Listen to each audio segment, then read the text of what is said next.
If you can get the Europeans to take the lead on Iran in a way that we are comfortable with, I think that's a huge win for American foreign policy, because we have been so at odds with them. They view one thing, we want to get them on board in certain ways, they want a different. If we can actually have them out in front, and the Bush administration actually began doing that towards the end of their administration, but if they can take the lead on an Iran policy, I do think that's actually a successful American foreign policy if we're comfortable with the direction. If they're moving towards sanctions, Rachel, the United States is still, as Madeleine Albright told us one time, the indispensable nation. I agree, economically, but if they are politically, doing, militarily, nothing can happen in Europe without the United States leading the way. Sure, but if they are moving in a direction that we are comfortable with, and they're starting to talk about I don't think Europe has its own house in order to really figure out what to get out of Iran. And that is, we've had a long antagonistic relationship with Iran, going back to the point that we overthrew the democratic government of Mossadegh and installed the Shah of Iran,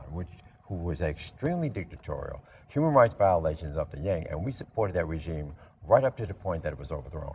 And so we forget that there's been this long historical antagonism between the masses and the United States based on our overthrow of a legitimate democratic government. But the irony in Iran, though, is that the Iranians want the United States to be much more in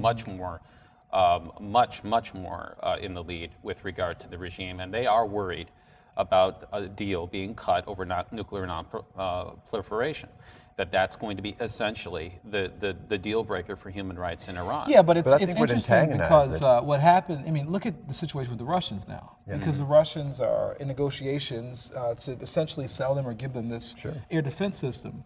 So, I mean, there are mixed opinions out there on the level of engagement that other countries should have with the Iranians and the level of weapons, nuclear weapons and otherwise, they should have. The U.S., I think, stands in a very hypocritical place to suggest that the Iranians should not have nuclear weapons and should not have access to defense systems when the U.S. obviously does it very much so. And so I think it's a difficult sell with the Iranians because, and even the world community, I would argue on certain levels. Well, the world community is pretty uniform on that, though, Ted. I mean, with regard to Iran, even non-democratic neighbors are concerned about Iranian proliferation.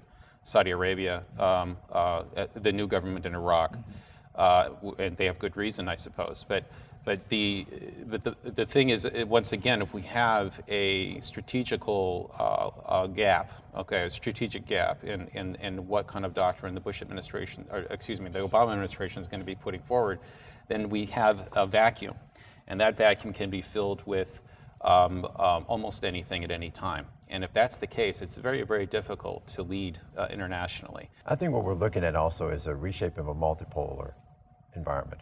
And every country is moving in its own interest. The Soviets are moving in their own interest. So the possibility of the delivery of advanced missile systems, that's in their interest. It's in their interest. So they're doing everything necessary. We're watching China. We're talking about Central Asia literally realigning itself. We're moving from a unipolar world back to a multipolar world, and I think that's what we're seeing. We're seeing this interplay of these countries in terms of interest, jockeying with one another in terms of who's going to be where at the end of the day. On the Russian point, I think this is if you're asking us what do we focus on, how do we grade the president a year from now, months from now, if the Russians make this sale, that is a failure of American diplomacy. It might be hard to make that sale impossible, but those are the kinds of things that I think that we can judge the Obama administration on, because what they're trying to do, again, is come back and build these multilateral coalitions, these coalitions of the willing. And so what we need to see is they get bigger and bigger. So Iran is identified as a strategic threat for the United States. The administration is very concerned about it. Within the next year, can we line up more important states on our side to make it in Iran's interest not to pursue these kinds of sales and programs? That's a way that we're going to judge the administration on how it wants to be judged. Here's the problem, though. We still have the same choice between the human rights violation and nuclear non-proliferation. Here we have a split, okay? And where the Obama administration is on this particular issue with regard to human rights is still unclear, okay? And and I think if there's anything that Dick Cheney's ever said in his life with which I would agree, it's dithering on certain issues, particularly with Iran and maybe even with Afghanistan, which is where he applied that critique. And if he's not going to be vocally in the lead with regard to human rights, at the very least, rhetorically, okay, if he's so afraid that he's going to alienate allies, okay, if he speaks up clearly on issues of human rights, we're in serious trouble, not just with Russia and Iran, but with China and Africa, where China is involving themselves even more economically and politically in Africa for their natural resources. Absolutely. And they're ignoring, and as a result, funding the genocide in Sudan. And they've got a whole slew of their own human rights violations, Absolutely. these undercover Exactly jails that they correct. have, et cetera. But I want to shift the conversation to Afghanistan and Pakistan specifically, because this is sort of where the majority of our efforts are going, obviously militarily.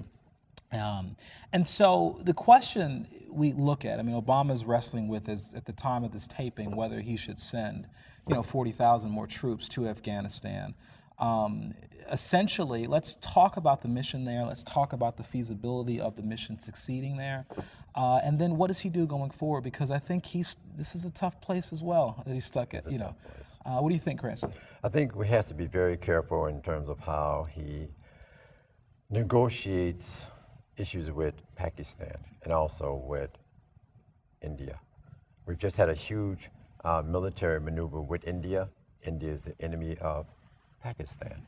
Pakistan, without question, needs to know that it's secure with the United States. China just sent them, in fact, they just procured a large number of jets from China. We're seeing this antagonism between India and Pakistan on one side, with the Americans having a military maneuver and selling them nuclear devices on one side, and telling the Pakistan, however, we are still your friends and you should be involved in what's going on in Afghanistan, i.e. in terms of the insurgency. But for India, in terms of its interest, its major issue is with, Pakistan, its major issue is with the situation that's going on in India. What's your interest to become involved in Pakistan to end the insurgency there if you're dealing with Myanmar? Well, here's the bottom line question that most Americans are going to ask in watching this show or even having these conversations around their own, kitchen tables. What is the end goal in Afghanistan, and how do we gauge its completion? I would say with the Russians, the same thing the Russians did. When the Russians decided they wanted to finally leave, and they had that discussion within 2 years after the invasion, they knew they needed a stable Kabul, which is what they did. Yeah. They made sure that government was extremely stable.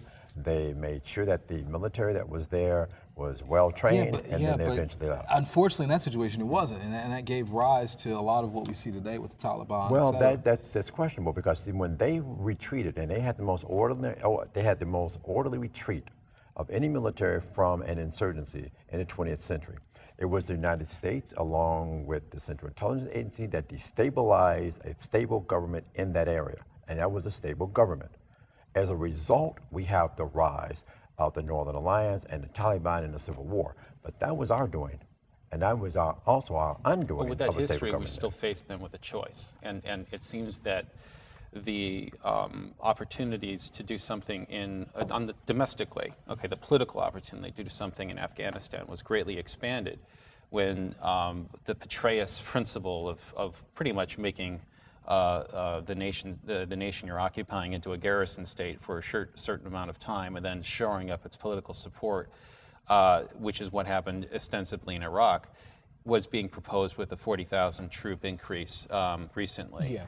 Why do you say a garrison state? To make it into ostensibly to occupy almost every aspect of the nation with.